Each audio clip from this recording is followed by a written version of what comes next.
en Crónica y poder estar en contacto directo con toda nuestra nación, con todo nuestro pueblo.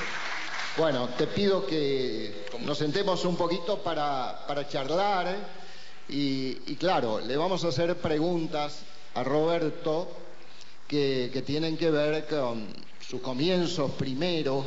¿Cuál fue ese primer aplauso que recibiste y que te dio la sensación de que cambiaba tu vida? El aplauso, digamos, el espaldarazo primero. Bueno, el comienzo tuvo que ver con lo que fue un Cosquín que para mí era soñado, era imaginable, era la esperanza, tenía que ver con la ilusión del joven que procuraba abrirse un camino y que realmente llegó compartiendo yo la ilusión de mucha gente en una delegación que era la de la capital federal, la primera delegación que había, donde tuve todo un filtro, se podía decir, de lo que eran 160 inscriptos en lo que hacía al género musical, al intérprete en ese momento, con lo cual llegamos con toda la ilusión a un Cosquín que para mí era la dimensión de lo que soñaba aquel muchacho joven de 19 años, pensando en reencontrarse a través de la gente con algo soñado a través de mucho tiempo. La primera canción que interpretaste en aquel momento. Mi primera canción fue Facundo, que de alguna manera me dio ese sello a través de lo que fue el estilo, que tenía que ver con la connotación de elevar el canto en reivindicar a los próceres, a una parte de nuestra historia que tenía que ver con el federalismo. Y bueno, fue como una especie así de liga muy directa con el público, porque era totalmente nuevo, que los intérpretes le cantaban al amor, le cantaban a lo cotidiano, y que apareciese un chico, un joven, con un estilo definido a través de lo que uno expresaba. Y como vos bien, Julio, expresaste en el comienzo, yo tenía mi parte más de actoral que de canto, o sea que estaba la conjunción del actor mezclado con el cantante, y me dio esa especie así de relevancia en cuanto a estilo, de ubicarme en cierto modo a través del espectro musical artístico con algo distinto. Entonces fue para mí ese romper ese hielo con mi guitarra, solamente frente a la cantidad de gente que había en lo que eran los comienzos de ese inolvidable Cosquín, ¿no? ¿Y cuántos años tenías? 19 años tenía en ese momento. Luego del aplauso, de la consagración, del espaldarazo, ¿cómo sigue tu carrera?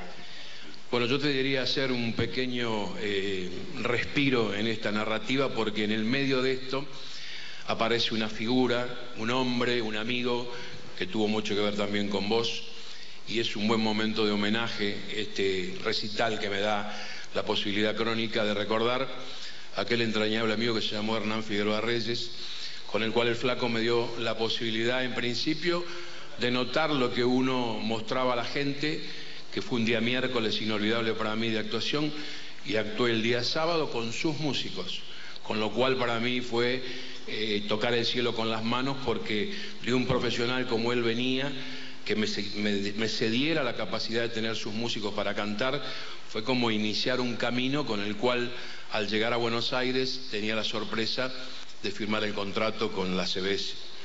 De la mano entonces de Hernán Figueroa Reyes llegaste al disco. Así es la cosa, Julio, así comencé esta carrera, que fue meteórica, porque normalmente era el simple se pasaba al doble, y del doble empezabas a armar el larga duración, que era un poco con esos 6 temas que tenías, hacer los 6 temas restantes, con lo cual conformaba los 12 temas del long play. Con lo cual lo mío fue una cuestión que evidentemente Hernán tenía esa particularidad de otear y percibir ese dejo popular de los artistas.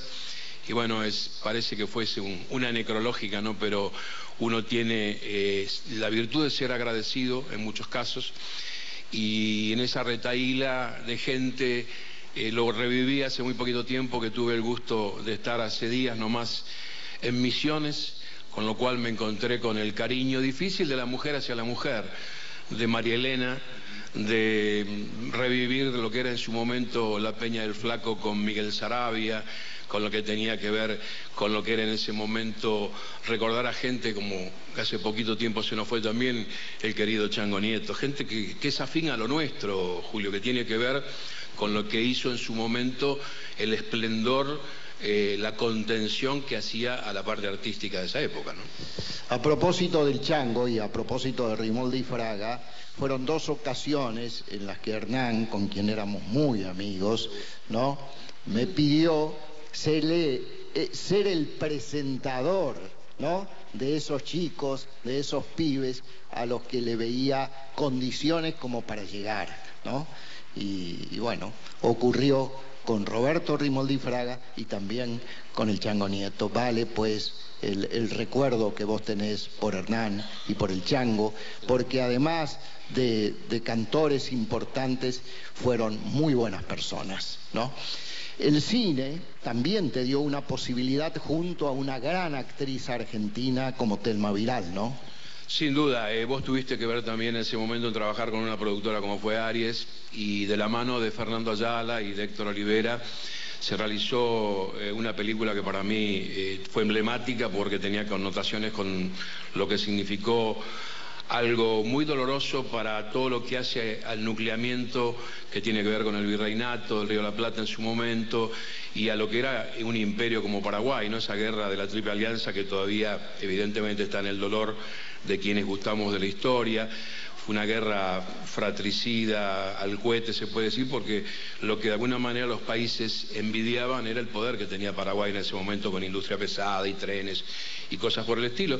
Bueno, son las luchas intestinas las que dieron esta especie así de enfrentamiento fatuo, se puede decir, pero que le costó a Paraguay quedarse sin hombres. 1 millón de hombres desaparecieron. Después se produjo ese entronque entre los correntinos y las paraguayas y así se fue refundando una población distinta, pero que está en el dolor de la gente. Y yo creo que ese cariño, ese empeño por demostrar la realidad histórica nos dio la posibilidad de algo impensado en este momento, que era un elenco. Vos rescatás la figura de Thelma, que además tuvo premios en festivales de cine como en Panamá, pero teníamos figuras como Héctor Alterio, estaba Fernando Ciro, José María Gutiérrez, Víctor Laplace, José Luis Massa, Leonor Manso, Mariquita Valenzuela. Yo creo que Arnaldo André, es imposible, digamos, conformar la cantidad de actores de un valor increíble para hacer esta producción. Además, la película tuvo buena crítica y buen respaldo de la gente, ¿no? Cosa que no es fácil cuando un cantor exitoso es tentado por el cine, ¿no? A veces los productos cinematográficos no son muy buenos. En el caso tuyo se dio sí una muy buena película y entonces esto reforzó, ¿no?, afirmó tu condición de artista popular y consagrado, ¿no? Sí, creo que fue un gran marco, una gran contención, muy cuidado, una actuación digna dentro de todo, con un muy buen director. Y bueno, y uno le puso demasiado empeño a la cosa, después se cortaron la continuidad de cosas que había por esos avatares internos de lo que es la política y cosas por el estilo. Pero bueno, se dio alguna conjunción, bien como vos rescatás, en el sentido del intérprete popular, con un camino hecho, sin recurrencias, en virtud de cambiar aquello a lo que hace un ideal o lo que tiene que ver con un estilo. Entonces, lo que uno logra, Julio, hoy en día, y esto está cantado a través de la reacción de la gente, es conformar a través de las distintas generaciones, encontrarse con la abuela, con la hija y con la nieta, cosas que me han pasado en el interior de mi país, cosa que añoro en el hecho de estar en contacto directo con el público del interior, en el sentido que es un poco la gente la que a uno lo posicionó, que le dio la distinción, que le dio la posibilidad a veces de vivir distinto y reconocido. Por eso uno constantemente está agradeciendo a la posibilidad de la gente. Y nosotros ahora te vamos a agradecer, ¿sí?, cantás, porque este es el motivo fundamental de este programa de Crónica TV. Escuchar en este especial de Roberto Rimoldi Fraga su repertorio de hoy. ¿Puede ser? Pero con gusto, como no.